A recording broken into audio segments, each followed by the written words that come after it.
Uncle ಓ ಲಕ್ಷ್ಮಿ ಅಮ್ಮ ಬಾ ತಗೊಳ್ಳಿ ತಿಂಡಿ ಹಾಗೆ ನಮ್ಮ ಸ್ಪೆಷಲ್ ಉಪ್ಪಿನಕಾಯಿ ಇದೇನೋ ಅಮ್ಮನ ಮುಂದೆ ಹೇಳಿದ್ರಂತೆ ಉಪ್ಪಿನಕಾಯಿ ಖಾಲಿ ಆಗಿದೆ ಅಂತ ಅದಕ್ಕೆ ತಗೊಂಡ್ಬಂದೆ ಕೂತ್ಕೋ ಉಪ್ಪಿನಕಾಯಿ ಖಾಲಿ ಆಗಿದೆ ಅಂತ ಹೇಳಿದ್ದೆ ನಿಜ ಬಟ್ ಈ ತಿಂಡಿ ಎಲ್ಲ ಯಾಕೆ ತಂದೆ ನೀನು ಅದು ಸೋಮಣ್ಣ ಬರಲ್ಲ ಅಂತ ಗೊತ್ತಾಯ್ತು ಅದಕ್ಕೆ ತಿಂಡಿನೂ ತಗೊಂಡ್ ಬಂದೆ ಹೌದಾ ಯಾವುದೋ ಪುಸ್ತಕ ಓದ್ತಾ ಇರೋಗಿದೆ ಅದು ತುಂಬಾ ಆಸಕ್ತಿಯಿಂದ ಹೋನಮ್ಮ ಸಹಜದೀಪ ಅಂತ ಈ ಪುಸ್ತಕದ ಹೆಸರು ಎಷ್ಟು ಚೆನ್ನಾಗಿದೆ ಗೊತ್ತಾ ಲಕ್ಷ್ಮಿ ಇದು ಓದಿದ ಮೇಲೆ ನನಗೆ ಅರ್ಥ ಆಗಿದ ವಿಚಾರ ಏನು ಅಂದ್ರೆ ನಮ್ಮ ಕನ್ನಡ ಸಾಹಿತ್ಯ ಎಷ್ಟು ಶ್ರೀಮಂತವಾಗಿದೆ ಅನ್ನೋದು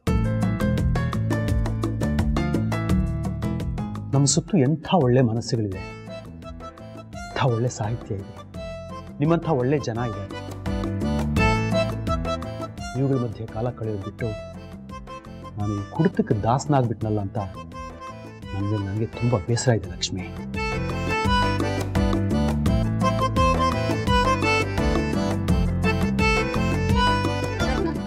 ಬಿಡಿ ಅಂಕಲ್ ಈಗೆಲ್ಲ ಸರಿ ಹೋಯ್ತಲ್ವಾ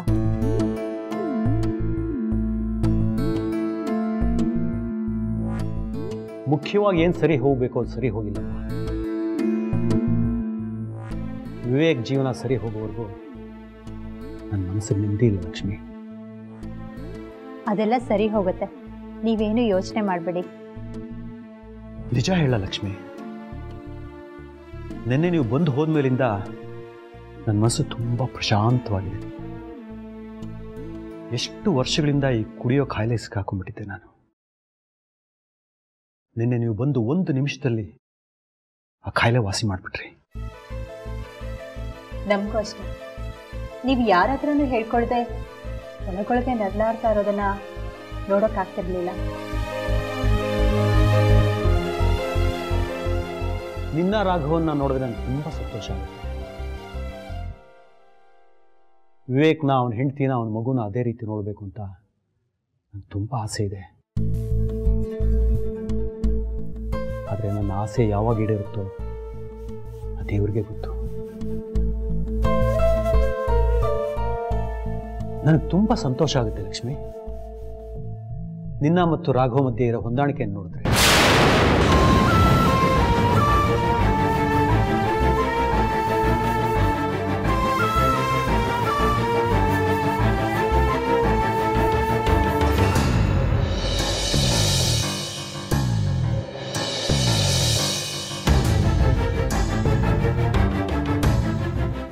ಹೇಗಿತ್ತು ಮೈಸೂರು ಟ್ರಿಪ್ಪು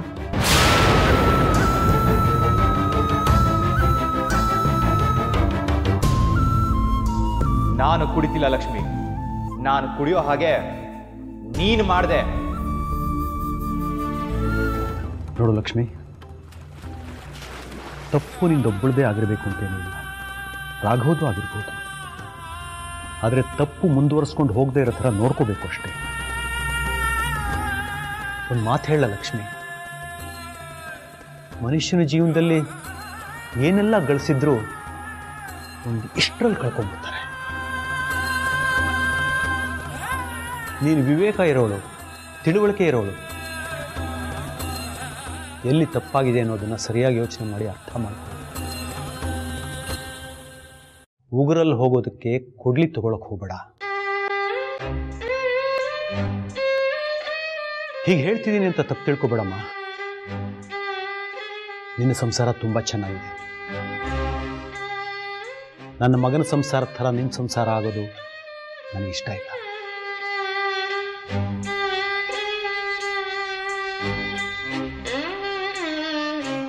ನೋಡು ನನ್ನ ಮಗ ಎಲ್ಲೋ ನನ್ನ ಸೊಸೆ ಎಲ್ಲೋ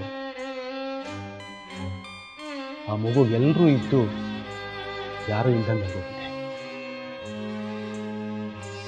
ಆ ಮಗು ಇದುವರೆಗೂ ತನ್ನ ತಂದೆ ತಾತನ ಮುಖದ ಪರಿಚಯನೇ ಇಲ್ಲ ಜೀವನದಲ್ಲಿ ಏನು ಸಾಧನೆ ಮಾಡೋಕೆ ಹೊರಟಿದ್ದಾರೋ ಇವರೆಲ್ಲ ನಂಗಂತೂ ಅರ್ಥನೇ ಆಗ್ತಾ ಇಲ್ಲ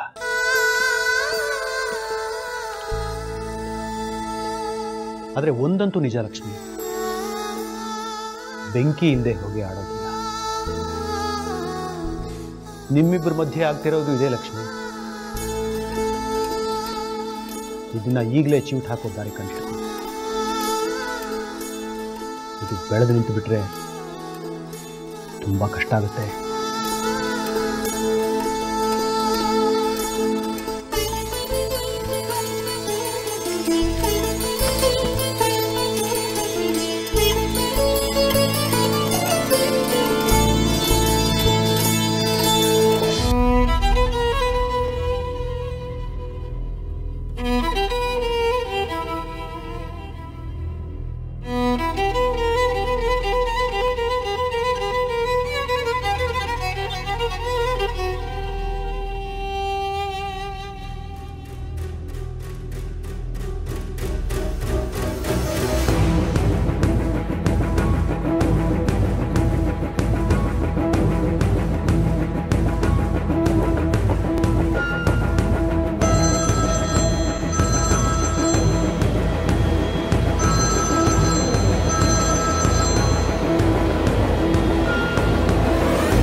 ಸಾರಿ, ಫೋನ್ ಮಾಡಿ ಡಿಸ್ಟರ್ಬ್ ಮಾಡ್ತಾ ಇರೋದಕ್ಕೆ.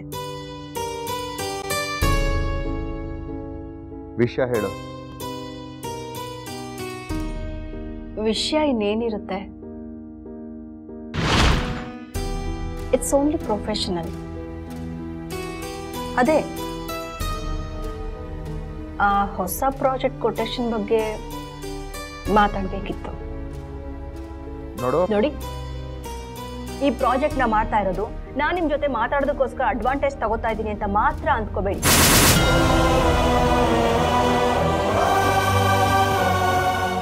It's only professional, purely professional.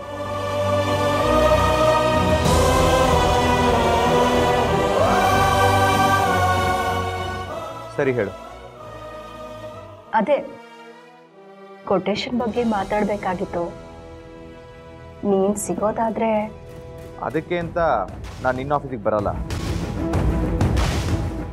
ಹಾಗಂತ ನೀನು ನನ್ನ ಆಫೀಸಿಗೆ ಬರೋದು ಬೇಕಾಗಿಲ್ಲ. ನನಗೂ ಅದೇ ಬೇಕಿರೋದು. ಅಂದ್ರೆ ಅಂದ್ರೆ ನನಗೆ ನಿನ್ನ ಆಫೀಸಿಗೆ ಬರೋದಕ್ಕೆ ಇಷ್ಟ ಅಂತ ಅನ್ಕೋಬೇಡ. ನಿಮ್ಮ ಆಫೀಸ್ ಬಿಟ್ಟು ಎಲ್ಲಾದ್ರೂ ಓಕೆ, ಎನಿ ಹೋಟೆಲ್, ಹಾಗೆ ಅಲ್ಲಿ ತಿಂಡಿನ ಮಾಡ್ದಾಗತ್ತೆ. ನೋಡು, ಇದೇ ಬೇಡ ಅಂತ ಹೇಳ್ತಿರೋದು. ನಾನು ಅಲ್ಲಿಗೆ ಬರ್ತಿರೋದು just for discussion purpose only. ಅದನ್ನ ಬಿಟ್ಟು ನಿನ್ನ ಹತ್ರ ಕೂತ್ಕೊಂಡು ಹರಟೆ ಹೊಡ್ಕೊಂಡು ತಿಂಡಿ ತಿನ್ನಕ್ಕಲ್ಲ. ಓಕೆ, ಯೋ ವಿಶ್.